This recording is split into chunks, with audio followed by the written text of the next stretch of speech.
Catapult party, creep, march.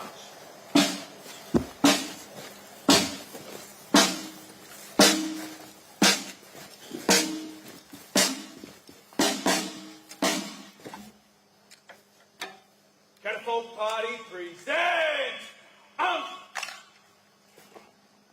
Catapult party, reverse.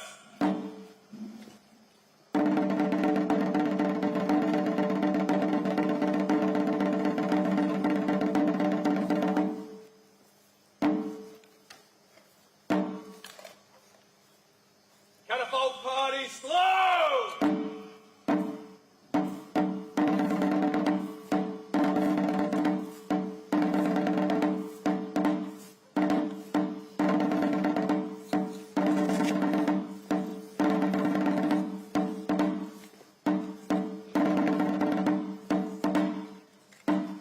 Catapult party, halt.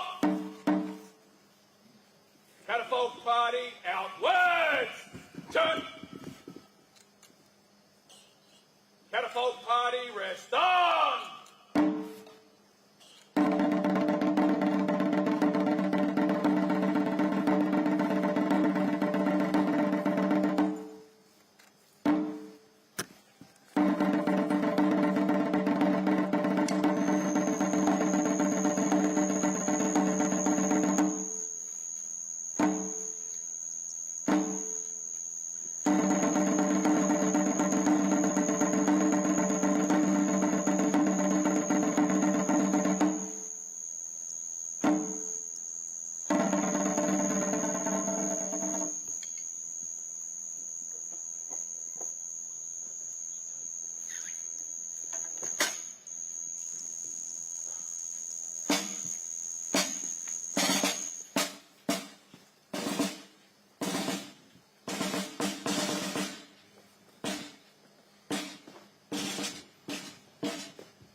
Ladies and gentlemen, as we all gather here this morning, I'll ask a few things of you today. Firstly, I ask you to close your eyes and embrace the silence around you. You'll probably have some feelings of anticipation of what might occur, the unknown, What is he going to ask of you? Now I ask you to open your eyes and let the darkness engulf your senses. The sudden shock of what little light we have suddenly seems to be all around you. So little and so bright all at the same time. Now I ask you to look to your left and then to your right. Chances are the people that are immediately closest to you on either side are known to you. Perhaps a family member, perhaps a friend. But if you look further along, maybe 4 or 5 deep from where you stand, most likely you can't see anyone. Don't know who they are, where they're from. Maybe you can make out the silhouette. Maybe you cannot. Now I ask you to imagine that you're in your late 20s, as that was the average age of the Battle of Prelude. The average. That's at least 2 20-year-olds for every 40-year-old. 2 20-year-olds.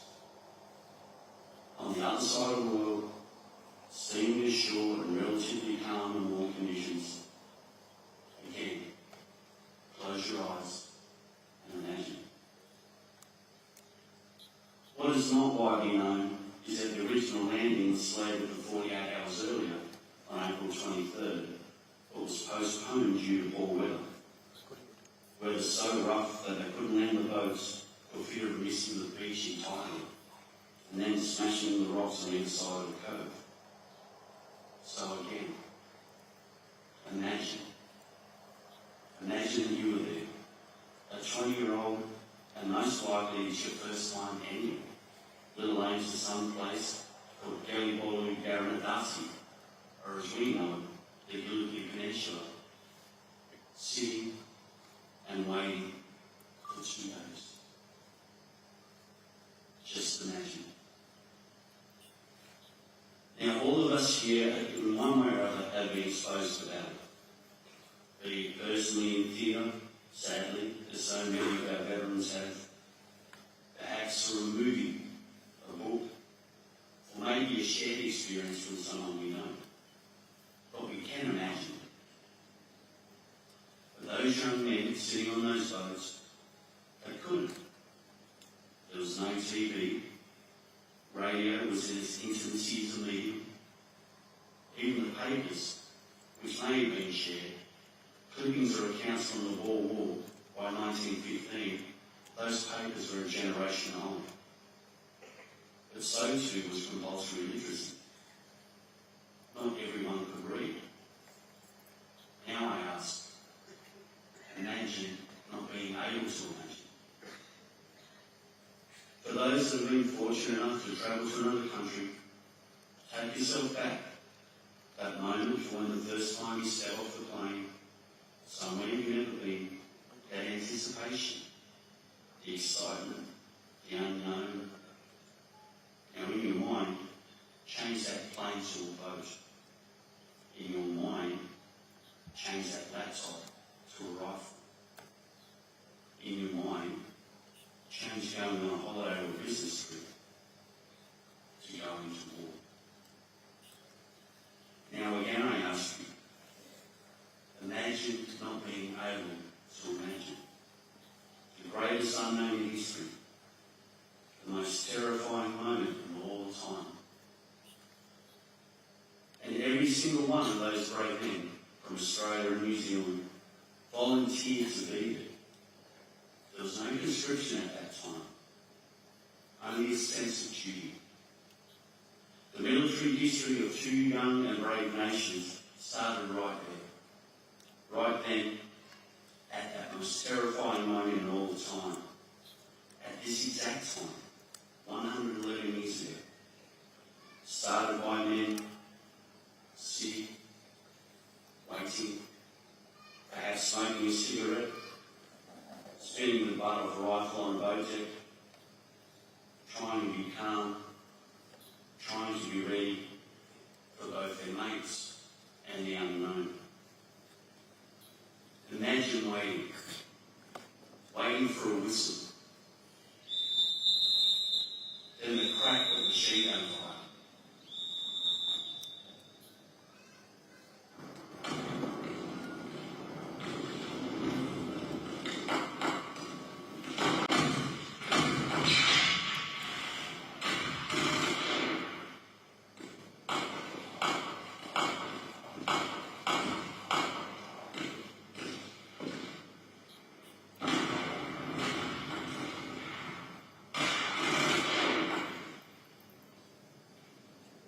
Imagine James Charles Martin, or Jim to his mates.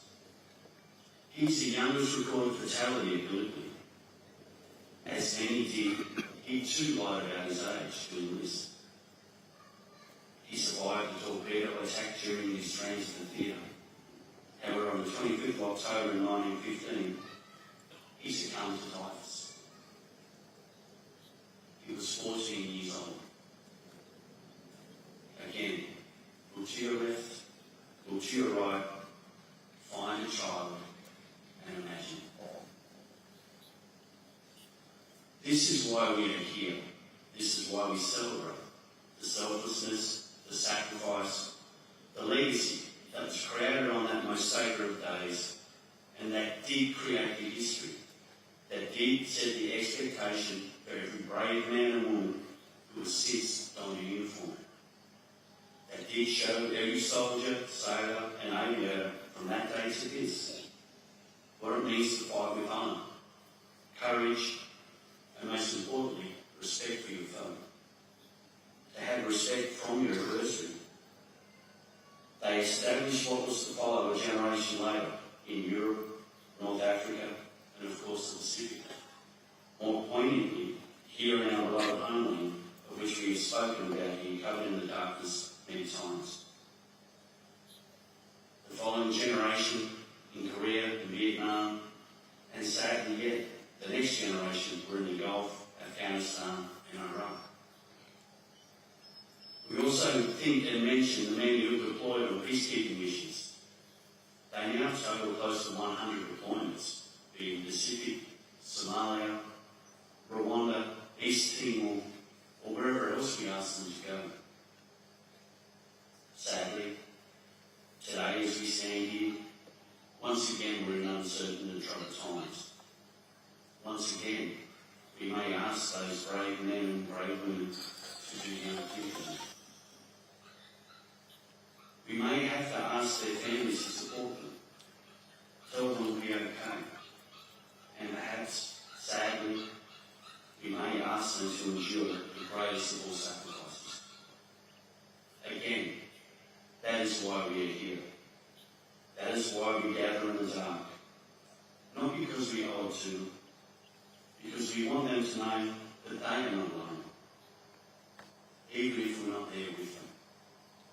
It matters to them because at that moment, at that time, when their life may change forever, or worse still, a moment of finality, they are not alone.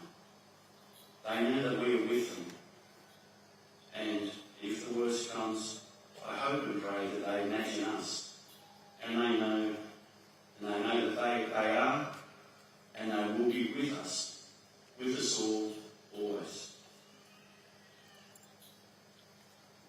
As the sun rises, you'll see the Lamar War Cemetery in front of you. It contains 3,828 Commonwealth burials from the Second World War. 701 still to this day are unidentified. We take a moment every year to pay homage to their selflessness, to their sacrifice, and remembrance to their families. The fact that the cemetery before us holds more Australian war dead than any other Commonwealth cemetery bears testament to the savagery of the fighting in these battles and the courage of those who served in one of the defining campaigns of the war in the Pacific. Lest we forget. Could I now direct your attention towards the cemetery to your left and to the rotunda to your right.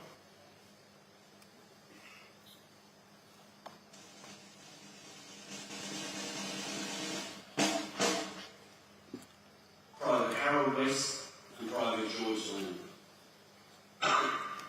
Private Harold West and Private George Leonard both grew up in Cunnamulla in Western Queensland. They were one of the many Indigenous Australians who enlisted and fought in the Second World War.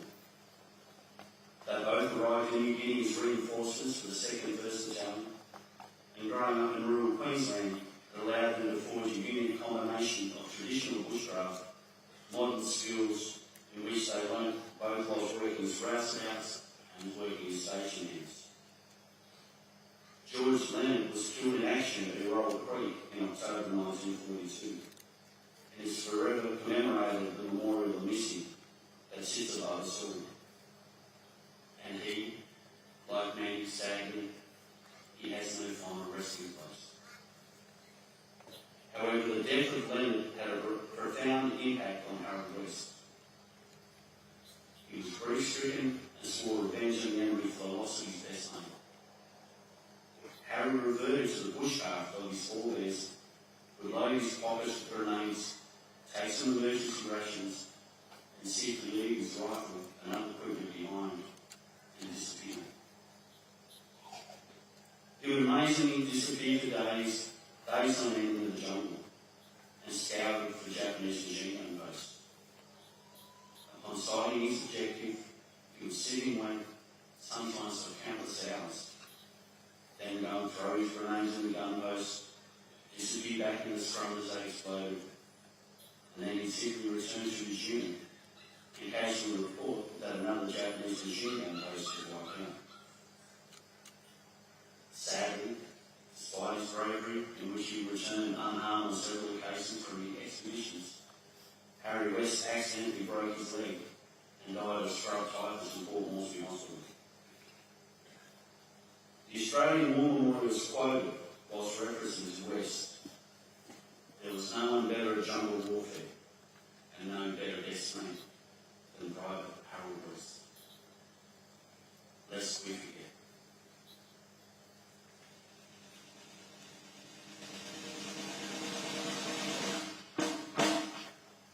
Finally, we light up one of the countless unknown victims of war, known as a soldier known only unto God.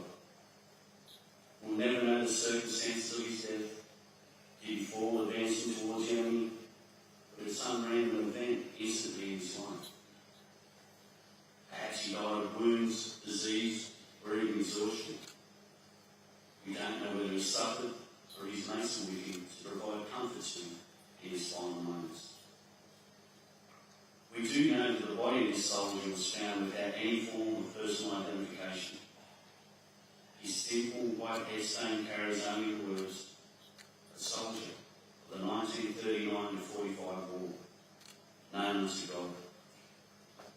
He lies in one of many such unidentified graves which can be found around the world in the peaceful serenity of many a Commonwealth war grave cemetery.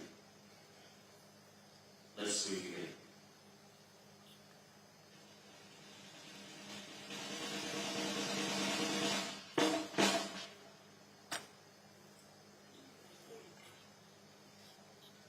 Ladies and gentlemen, my name is Brian Merriam, and I'm the Vice President of the Port Moresby Sub-Branch of the Return to Service League of Australia.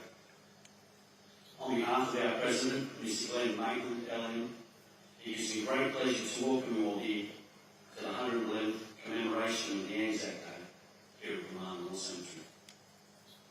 This morning, I'd like to acknowledge the presence of His Excellency, Grand Chief, Sir Bob Dyer, GCL, GCMG, KSTJ, Governor General of the Independent State of Papua New Guinea, Rear Admiral Philip Polwara, DMS NDE, Chief of the Papua New Guinea Defence Force, Major General Matt Bird, AM, Commander of the 2nd Australian Division, Mr. Glenn Maitland, LM, President of the Port Moresby Sub-Branch of the Return to Service League of Australia, representatives of the Australian and New Zealand High Commission, members of the Diplomatic Corps, veterans, serving members of the Australian, New Zealand and Papua New Guinea Defence Forces, ladies and gentlemen, girls and boys. I now invite Lieutenant Colonel Hayden Dempsey, New Zealand Defence Advisor to Papua New Guinea, Solomon Islands and Vanuatu, to recite the requiem.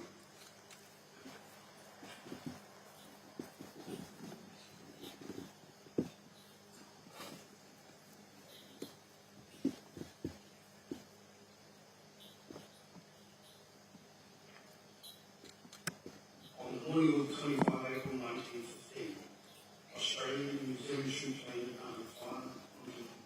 It was then, and in the battles which followed, that the ANZAC tradition was formed.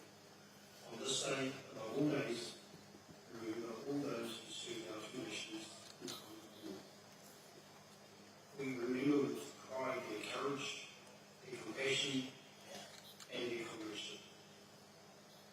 We remember what they accomplished for Australia and New Zealand, and indeed for the freedom of mankind. We honour those who died or were disabled in the tragedy of war. They adorn our nation's history. We remember those who fell amidst the valleys and ridges of Prelude, on the terraced hills in Palestine, in France and Belgium, on the sands of North African desert, amidst the mountains and olive groves of Greece, Crete and Syria, in the skies of Europe and Singapore, in the jungles of Malaysia, Indonesia, Papua New Guinea, and the Pacific Islands, in Korea and Vietnam. In later conflicts and in peaceful missions, in the skies and seas of many parts of the world, and on our own soil and our own seas. We remember those who suffered as prisoners of war, and those who died in captivity. We remember staunch friends and allies, especially those who fought alongside us on that first day on Prelude in 1915. Our servicemen and women who left us a splendid heritage. May we and our successors prove worthy of their sacrifice.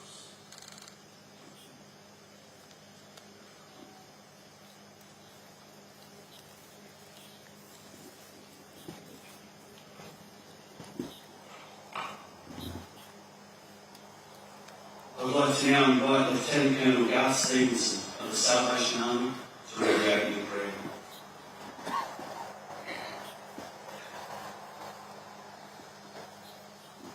I invite you all to join with me in prayer. As we stand in this place, we are surrounded by the realities of war. We see its cost in human life and suffering, the sacrifice of so many in the pursuit of freedom, justice, and peace. We honour this day all who lie here. We remember also those who fought alongside them and returned to their homelands injured in body or mind. And we pray for those who still, to this day, mourn the loss of loved ones buried here. Grant, O Lord, that in our time we might be strengthened to the work for peace and for the good of all people, avoiding conflict wherever possible, yet being prepared to stand against aggression and injustice, taking inspiration from those who have gone before. Through Jesus Christ our Lord. Amen.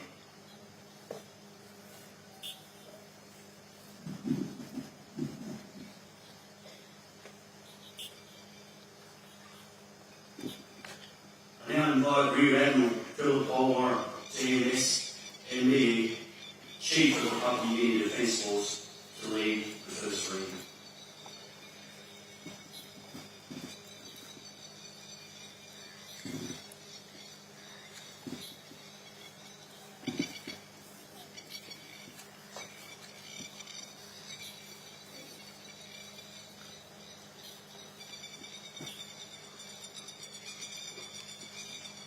Our first reading is taken from Isaiah 40, 28 to 31. Do you not know? Have you not heard? The Lord is the everlasting God, the creator of the ends of the earth. He will not grow tired or weary, and his understanding no one can fathom. He gives strength to the weary and increases the power of the weak. Even youths grow tired and weary, and young men stumble and fall. But those who hope in the Lord will renew their strength. They will soar on wings like eagles. They will run and not grow weary. They will walk and not be faint. This is the word of the Lord.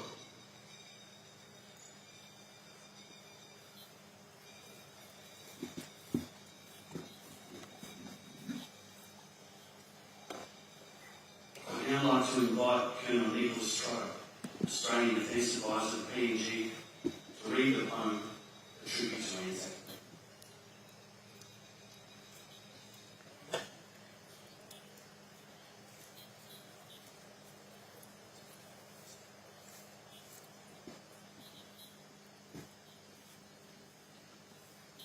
With their hair a little whiter, their step not quite so sure, still they march on proudly as they did the year before. Their sort of hands that saved us, their courage showed the way, their lives they laid down for us, that we may live today. From Gallipoli's rugged hillsides to the sands of Alamein, on rolling seas and in the skies, those memories will remain. Of airmen and the sailors, of Lone Pine and Sugar Bay, the boys of the Dardanelles are remembered on this day. They fought their way through jungles, their blood-soaked desert sands. They still remember comrades who rested in foreign lands. They remember the siege of Old Tobruk, the mud of the Kokoda Trail. Some painless friend sacrificed with courage that did not fail. To the icy land of Korea, the steamy jungles of Vietnam, and the heroic battle of Cagayan, and our victory at Long Tan. Fathers, sons and brothers, together they fought and died, that we may live in peace together, while at home their mothers cried. When that final bugle calls them to cross the great divide, those comrades will be waiting when they reach the other side.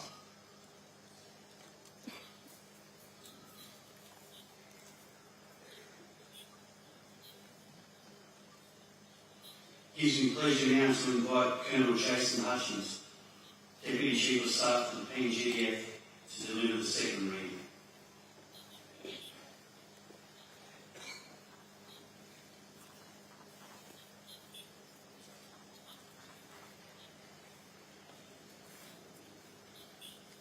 Psalm 23. The Lord is my shepherd, I shall not want. He maketh me lie down in green pastures. He leadeth me beside the still waters. He restoreth my soul. He leadeth me in the path of righteousness for his name's sake. Yea, though I walk through the valley of the shadow of death, I will fear no evil, for thou art with me. Thy rod, thy staff, they comfort me. Thou anointest my head with oil, my cup runneth over. Surely goodness and mercy shall follow me all the days of my life, and I will dwell in the house of the Lord forever.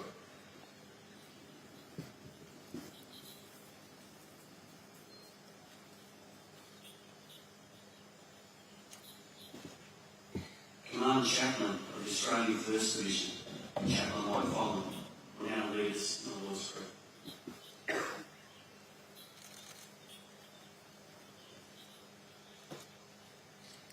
Our Father, who art in heaven, hallowed be thy name. Thy kingdom come, thy will be done on earth as it is in heaven. Give us this day our daily bread, and forgive us our trespasses, as we forgive those who trespass against us. Lead us not into temptation, but deliver us from evil. For thine is the kingdom, the power and the glory, forever and ever. Amen.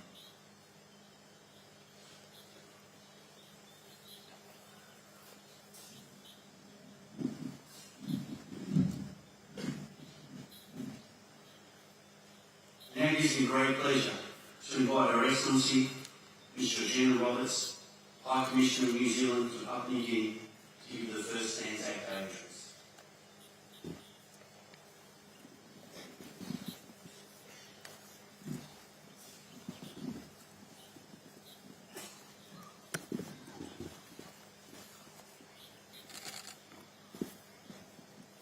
ngā mate e ngā aitua o koutou a rāo mātou, ka tangihia e tātou i tēnei wā.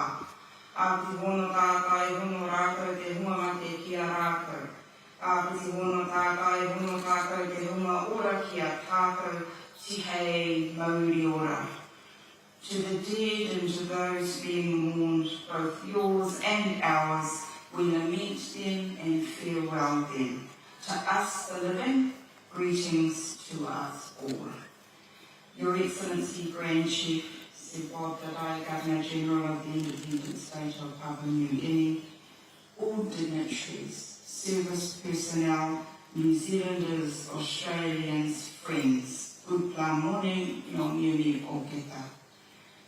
111 years ago, the Australian and New Zealand Army Corps, the ANZACs, in the first major action by New Zealand and Australian forces, and as part of a larger Allied force, landed on the heavily fortified Gallipoli Peninsula in Turkey.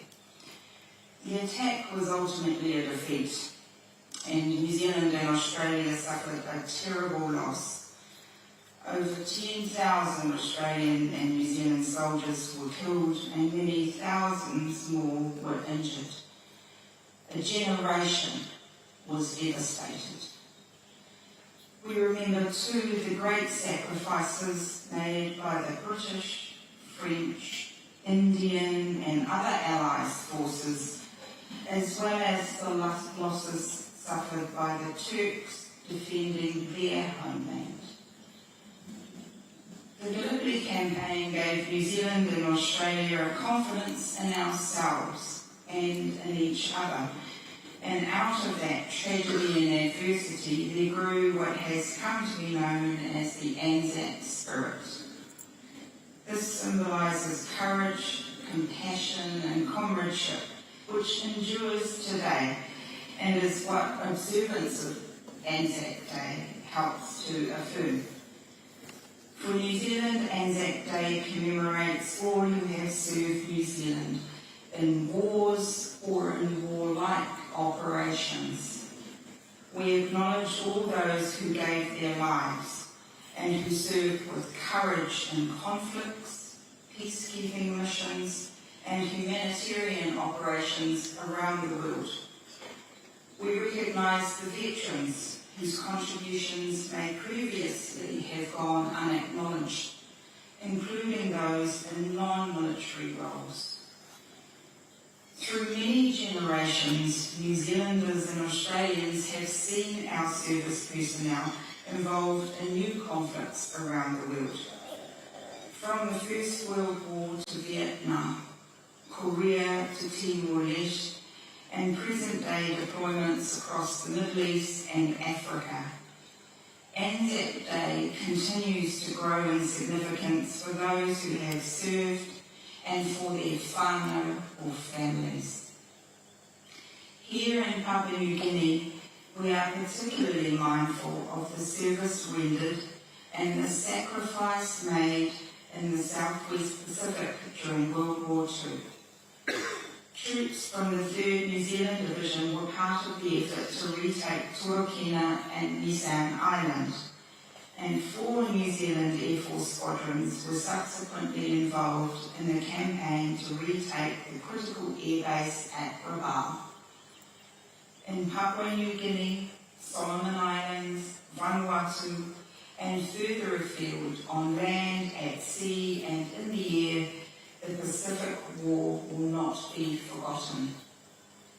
We remember with gratitude the support provided by the Papua New Guinea people who stood shoulder to shoulder with the Australian and New Zealand forces during this troubled time. Throughout all of these engagements and across the many years, New Zealanders and Australians have fought, served, lived, died and survived alongside each other and alongside other deep and abiding friends and allies. And we see contemporary displays of that comradeship here, with New Zealand and Australian personnel from defence and police working together with the Papua New Guinea Defence Force and the Royal Papua New Guinea Constabulary, or regional agencies, to ensure sustainable peace and security in our Pacific region. This includes through providing humanitarian assistance to respond to disasters such as the recent tropical cyclone Maila. Over the past 10 days, working under the leadership of the Papua New Guinea National Disaster Centre and provincial disaster coordinators, New Zealand has worked alongside our close partners, including Australia, the United Kingdom, the United States, and non-government organisations to deliver this humanitarian assistance. Our coordinated efforts reflect a shared commitment to supporting Papua New Guinea in responding to and recovering from major disasters, and to delivering timely and effective humanitarian relief. Even in times of peace, the sense of comradeship prevails. At home in Aotearoa, New Zealand, in Australia, at Gallipoli, and wherever Kiwis and Aussies abide, we gather on this day to pause and reflect.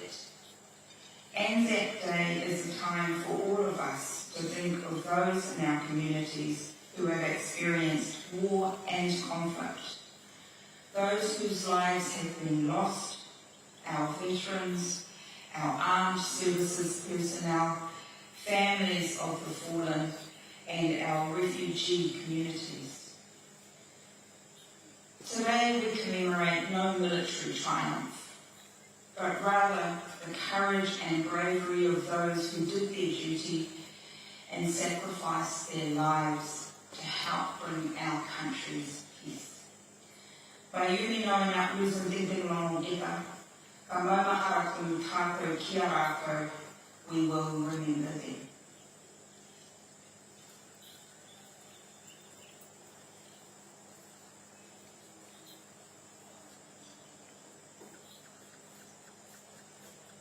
Ladies and gentlemen, this is a short announcement. If we have anyone following the drones, can we please get them landed so we can conduct the fly past later during the service.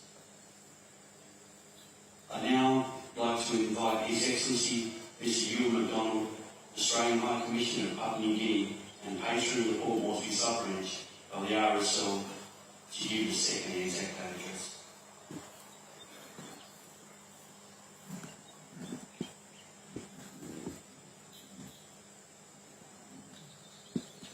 Good morning all. I'd like to start by acknowledging the Governor-General for Papua New Guinea, His Excellencies of Dado, Chief of Defence Force, Rear Admiral Philip Olawara, Major General Matt Rear Commander of the Australian 2nd Division, Regimental Sergeant Major Warrant Officer Virginia Morris, John Krause, Deputy Speaker of the Queensland Parliament, President of the Port Moresby sub-branch of the RSL, Colleen Maitland, and I'd like to acknowledge all of the people of the RSL that are involved, not only today, but for the great work you do. I'd also like to acknowledge Colonel Nick Trotter, our Defence Attaché, my fellow ambassadors, Georgina Roberts as the New Zealand High Commissioner, current serving members and veterans present, and other distinguished guests. I speak to you this morning at the Mana, hallowed ground. Similar gatherings are occurring as dawn breaks across the Pacific, Asia, the Middle East, Africa, and Europe. Here in Papua New Guinea, Australia's Minister for Foreign Affairs and Defence personnel is with trackers at Isharaba. This war cemetery here has 3,828 Commonwealth burials, hundreds of them unidentified. We acknowledge with huge gratitude the care they received here in Port Moresby at their final resting place. This moment represents a bridge between the present and what was a defining moment in our nation's history. Each year, on 25 April, the stillness of the early morning is broken by the same solemn vigil. Australians and New Zealanders come together in the darkness, awaiting the dawn of a new day. To mark the anniversary of the 1915 landing of the Australian and New Zealand Army Corps, or ANZAC, on the Gallipoli Peninsula, Turkey, during the First World War. It was a campaign intended as a bold, land-based element of a larger strategy to swiftly defeat the Ottoman Empire. Instead, it became a brutal 8-month stalemate, fought through trench warfare on unforgiving terrain, giving birth to identity and legend while also defining a young nation.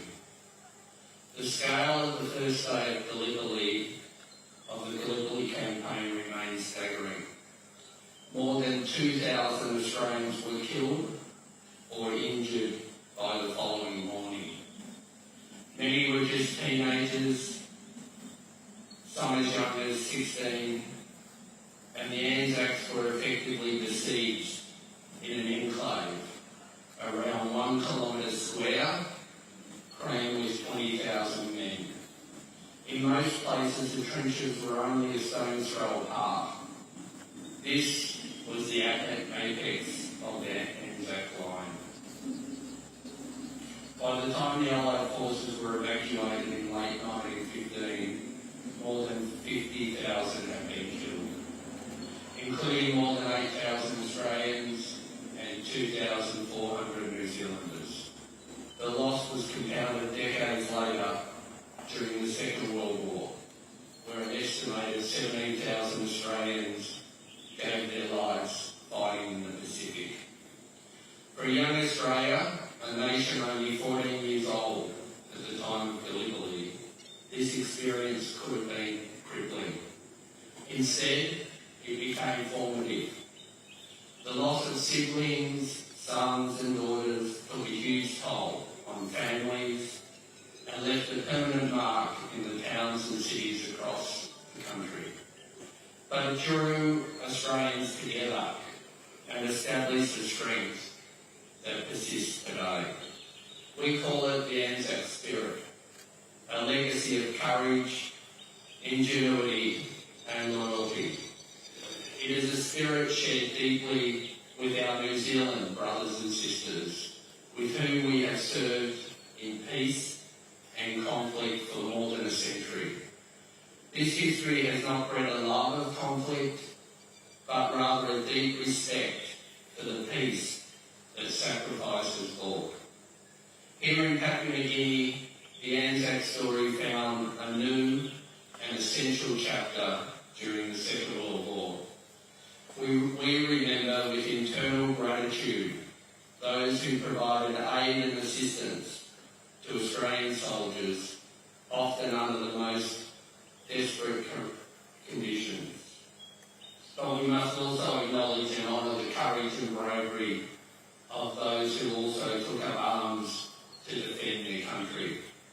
When the Second World War came to Papua New Guinea, then the territories of Papua and New Guinea, in January 1942, the violence and upheaval was immense. Many people were killed, forced to flee their villages and taken into forced labour. It is estimated more than 50,000 from what is now Papua New Guinea and Solomon Islands assisted the Allied war effort in the Pacific. These men and women were central to the successes of Australian forces in the Second World War. The Papuan Infantry Battalion, formed in 1940, and later the New Guinea Infantry Battalion, were comprised of volunteers who fought with extraordinary bravery. In the early stages of the Kokoda campaign, the Papuan Infantry Battalion fought alongside the Australian 39th Battalion, participating in the first engagement against Japanese forces at Awala in July 1942. By 1944, these units were amalgamated into the Pacific Islands Regiment. While these soldiers were indigenous Papuans and New Guineans, the unit were under Australian orders until Papua New Guinea's independence in 1975. They were, in every sense, our brothers in arms, fighting side by side and marching step by step. And today, we acknowledge that strong defence force, operating alongside diplomacy and regional cooperation, is a vital instrument for regional stability and preventing future conflict.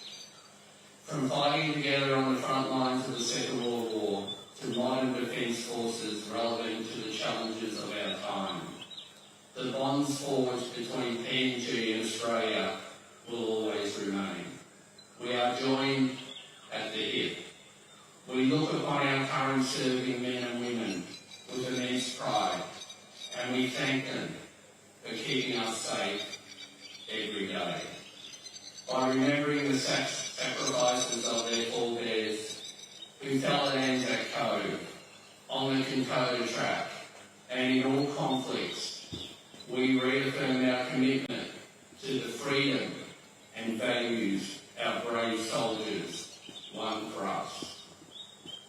We will remember them, lest we forget.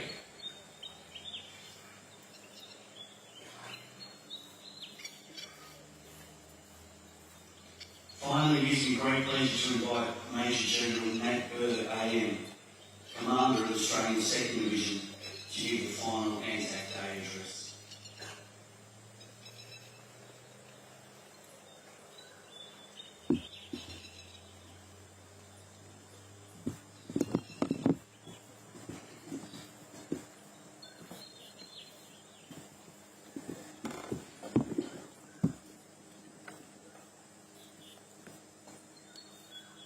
Your Excellencies, distinguished guests, veterans, serving members, elders, community leaders and friends, we gathered this morning on ANZAC Day at the Mana War Cemetery, a place of great significance.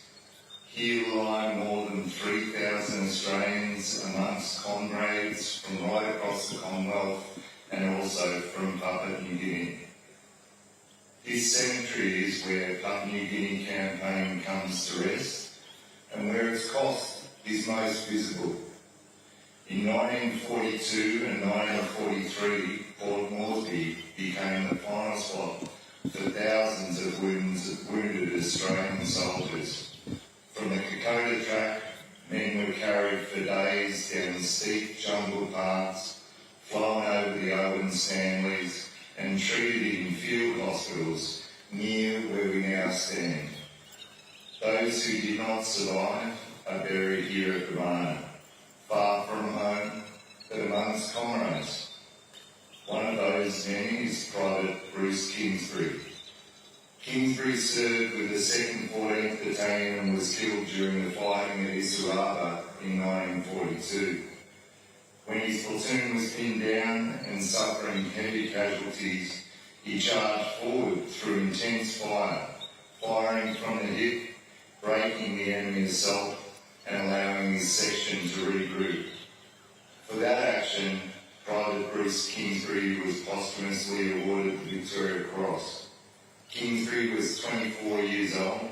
He had been a clerk before the war, a citizen soldier. He now lies here at the Mana, his courage etched not only in history, but also in this place that we stand here today. His story is extraordinary, but it is not isolated. Around him rest thousands of Australians who fought across Papua New Guinea. Many were militia soldiers from units such as the 39th, the 49th, the 53rd and the 55th trained part-time, who had stepped forward when required and endured conditions that few could imagine. That lineage matters. Today, the 2nd Australian Division carries forward some of that same citizen soldier tradition. Like those who had fought on the Kokoda track, soldiers of the 2nd Division balance their civilian lives with their military service. Their commitment is built on the legacy of those we honour here today at Commemorative, including the 49th Battalion, the 55th, the 53rd Infantry Battalions that saw action at Satananda. One excerpt from the 49th Battalion War Diary reads, "The 49th Battalion moved into position in the Satananda Road on the 6th of December 1942.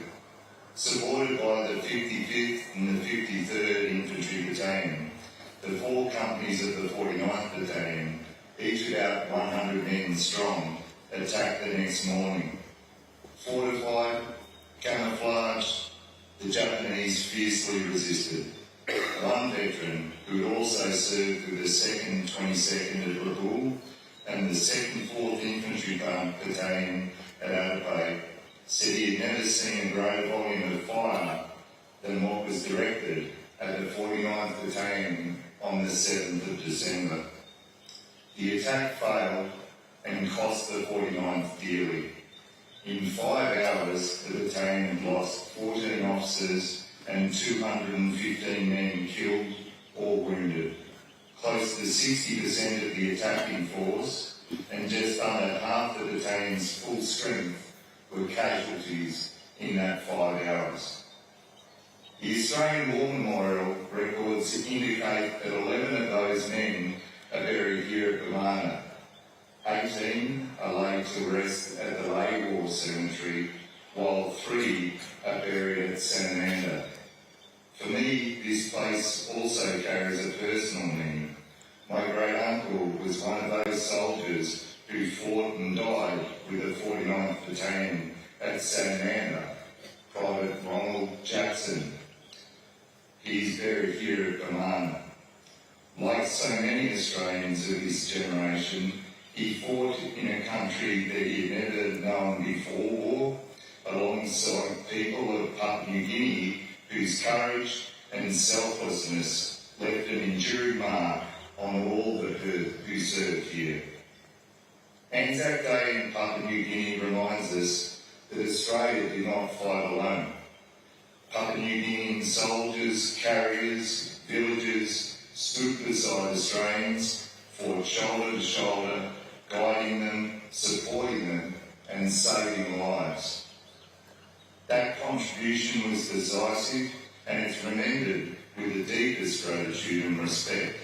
The bond between Australia and Papua New Guinea was forged in places like Isaraba, and it endures today through partnership, trust, and a shared responsibility for our region. As we stand among these graves, we're reminded that remembrance is not just passive. It calls on us to live up to the values that have been proven here. Values of service, courage, mateship and respect. May we be worthy of all those who lie here at Commemorative, lest we forget.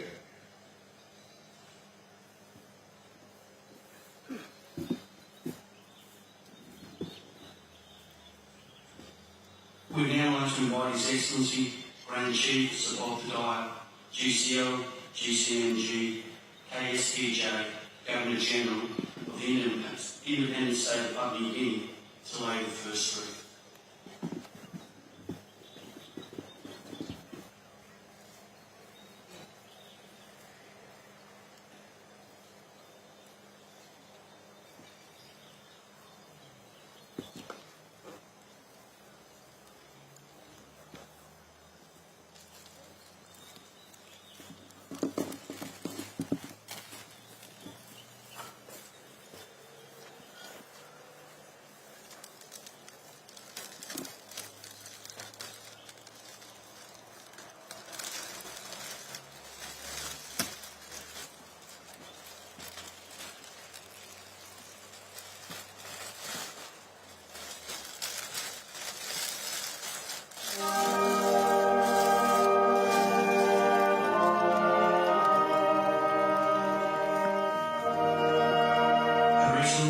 Mr. Jim Ross, New Zealand High Commissioner of Papua New Guinea, and His Excellency Mr. Ewan Connell, Australian High Commissioner to Papua New Guinea.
Lieutenant Colonel Matthew Williams, British Defence Advisor to PNG, and US Military Group Chief Major Ryan McCall.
Australian Electrical and Mechanical Engineers, and Mrs. Fiona Foster on behalf of the 3rd Militia Battalion. Representatives of Kokoda Historical on behalf of the 53rd Battalion, and Australian Kokoda Tours on behalf of the 39th Battalion Association.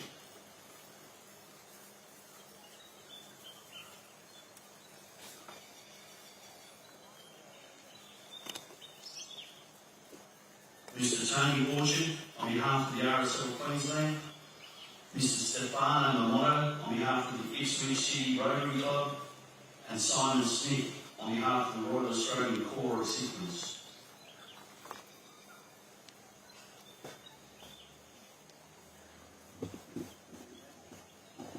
Mr. Lachlan Stevens and Sam Barlow on behalf of the City of Wollongong RSL Sub-Branch, and Angela Tiscaris on behalf of the Dakota Track Memorial Walkway.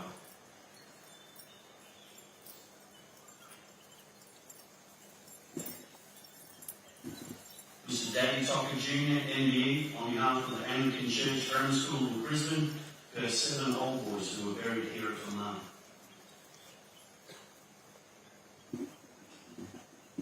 Lieutenant Colonel Garth Stevenson and Lieutenant Colonel Suzanne Stevenson of the Salvation Army.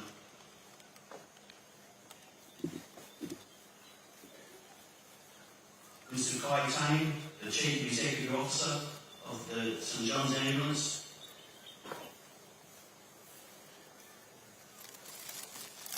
Mr. Mark Robinson on behalf of the BSP Bank. And Mr. Andrew Cairns on behalf of Westpac Bank and PNG.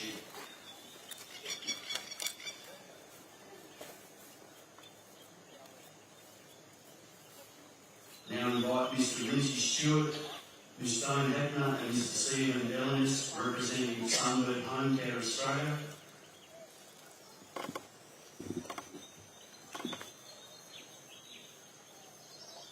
Mr. Kirk Healy and Mr. Tom Carroll on behalf of the Mark Hughes Foundation.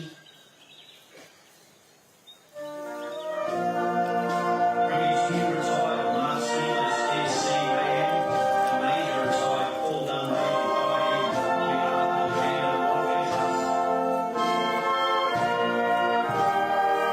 the Saeed Foley on behalf of the people of Minority Ward 23. Ladies and gentlemen, Mr. Clark, the Saeed Wells, Fuzzy Wuzzy Angel, Mr. Kirby.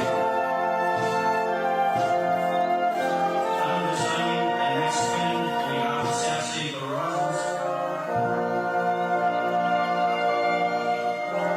Representatives of the AV Club, the Papua Club, the Royal Hawkelofi Golf Club, and the Royal Hawkelofi Golf Club.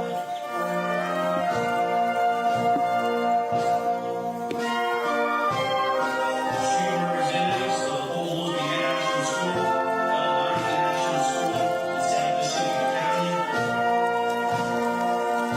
And I'd now like to invite any other organisation or individual who would like to collaborate, please feel free to do so.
It now gives me pleasure to invite His Excellency Grand Chief Sir Bob Dyer, GCM, GCNG, KTSJ, Governor General of the Independent State of Papua New Guinea to deliver the wreath.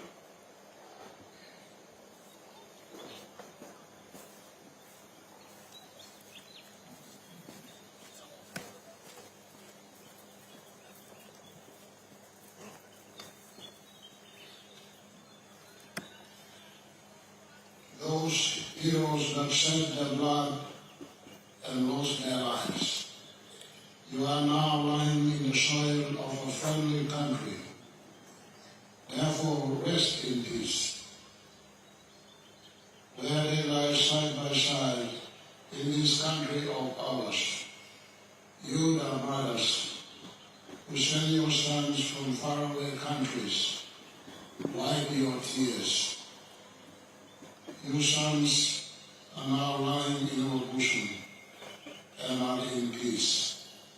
Having lost their lives in this land, they have become our sons as well.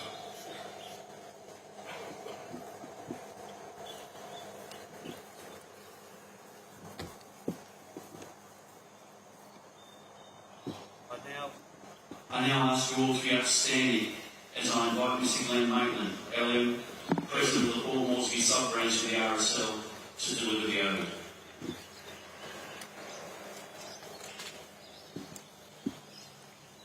Good morning all, thank you for coming.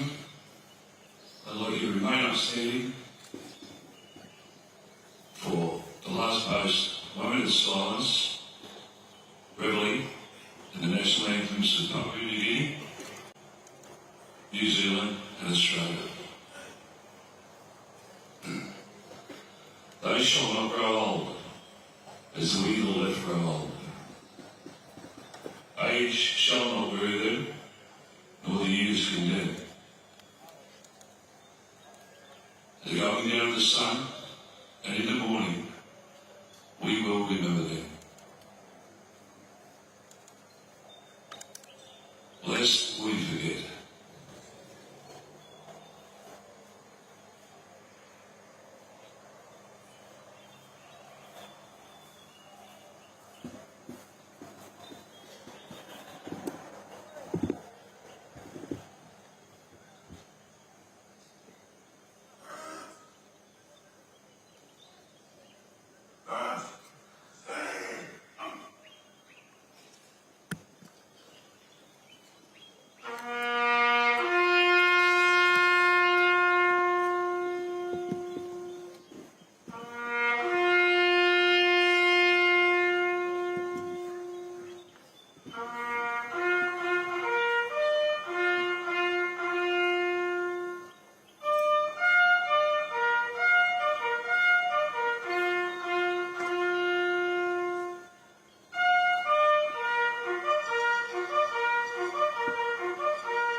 Garth Stevenson of the Salvation Army will now deliver the final blessing.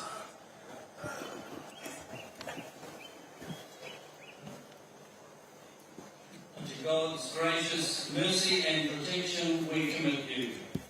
The Lord bless you and keep you. The Lord make his face shine upon you and be gracious unto you. The Lord lift up his countenance upon you and give you peace, both now and evermore. Amen.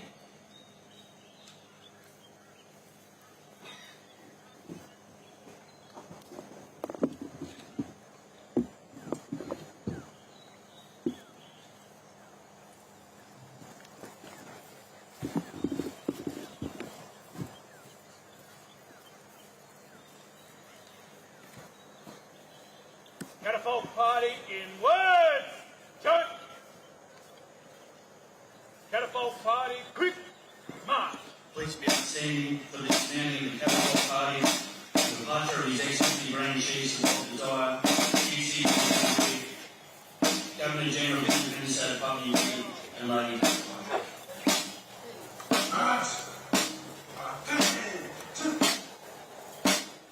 Catafalque party. Oh.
Please be seated.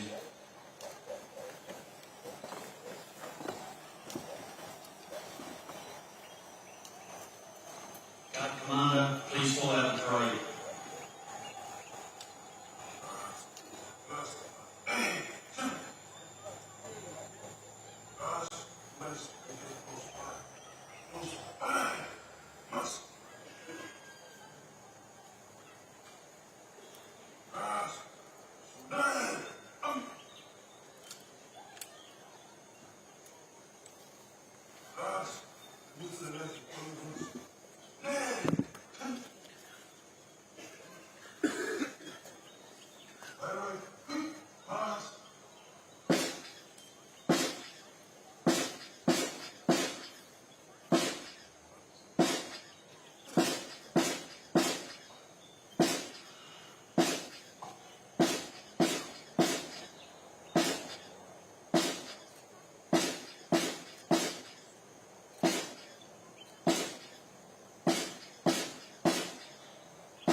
Ladies and gentlemen, this concludes our ANZAC Day Dawn service for this year.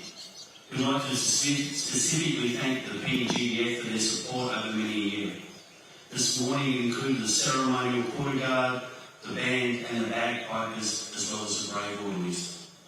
We'd also like to thank the Royal Australian Air Force and their pilots, who conducted an amazing flyover.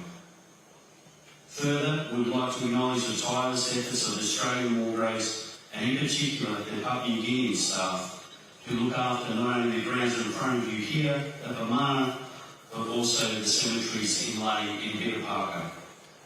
I ask you that you join me in putting your hands together to thank them and acknowledge their efforts to come to the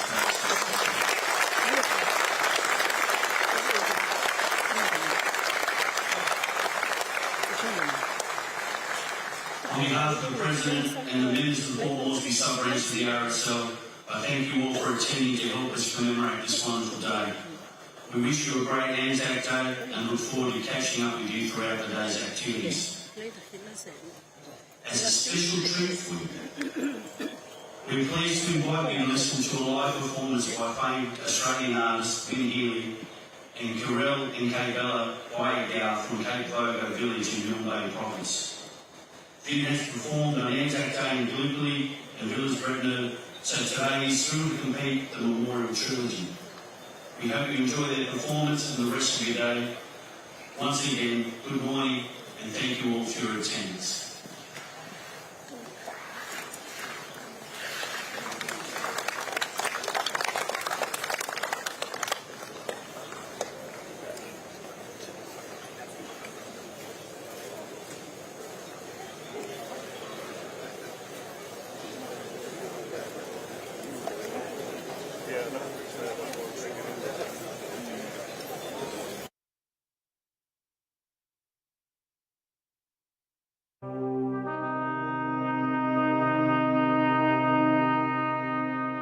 While this day was born following World War I, it has extended to cover all conflicts Australia and New Zealand engaged in.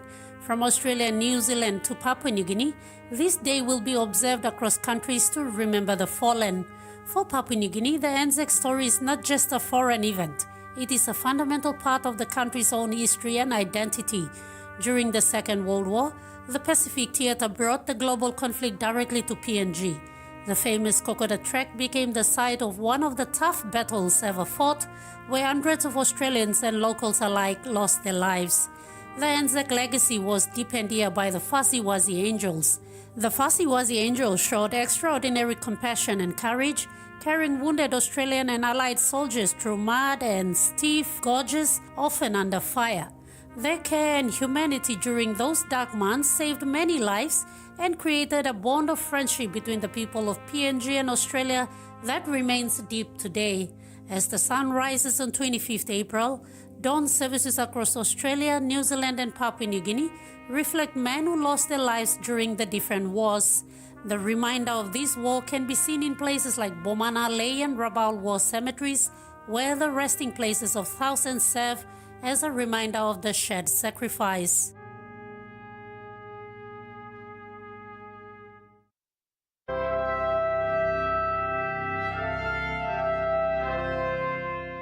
It is a tradition that has lived on for generations.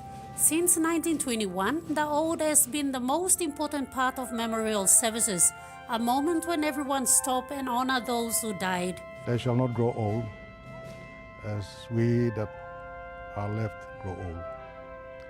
Age shall not weary them, nor the years condemn.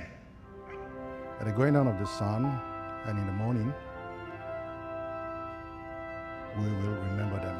As a former soldier, it means a lot to me.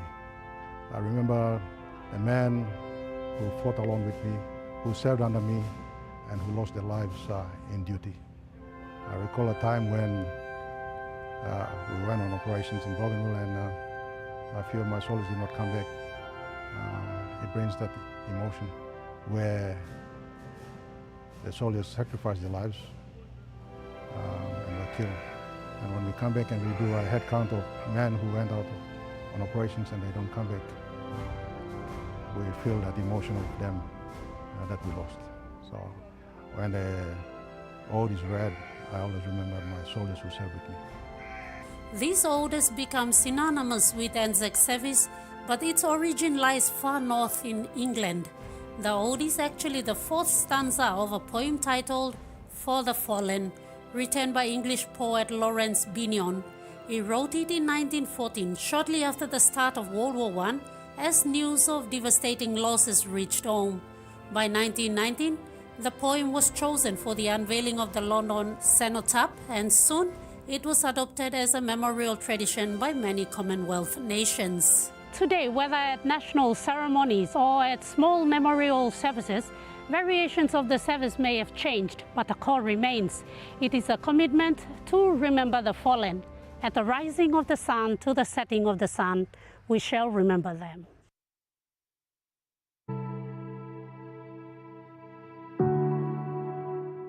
John Francis Jackson was home from fighting in the Middle East just in time when Australia had just formed the new 75 Air Squadron to participate in the war that was happening up north in the Pacific following the bombing of Pearl Harbor. John was 34 years old and was called into command the squadron, which comprised of mainly young men who had barely any experience on these Kitty Hawks. On April 10, on a solo reconnaissance overlay, 3 Mitsubishi Zeros found him alone. His words describe what followed. The Kitty Hawk was shot to ribbons. The windscreen shattered, the cockpit caught fire. He landed the plane in the water about 3/4 of a mile from the shore near a village. He got out of the plane just seconds before it sank. Mission tout, 2 locals found him with a bullet in his hand. For 8 days, they walked him through dense jungle and over the ranges towards the Australian outpost at Wau. His pilots, most of whom were in their early 20s, called him Old John. At 7 Mile Strip in Port Moresby, they believed he was dead. Jackson reached Wau on April 23rd and was flown back to his squadron in Port Moresby. The man who had mourned him for a fortnight watched him climb out of a Douglas Dauntless, visibly worn, still nursing the bandaged end. 5 days after his return, on April 28, 1942, Jackson led the squadron's 5 remaining airworthy Kitty Hawks against 8 Japanese bombers and 12 Zeros over Port Moresby. He shot down a Zero, but his own aircraft was also shot and went down the forest near Mount Laws. John Jackson is buried at the Bomana War Cemetery. The airfield he flew from in March and April 1942, the one his pilots scrambled out of day after day while he was missing in the jungle, is now Jackson's International Airport, Port Moresby. Today we remember the grazier from Queensland and the bonds of courage forged in the jungle, lest we forget.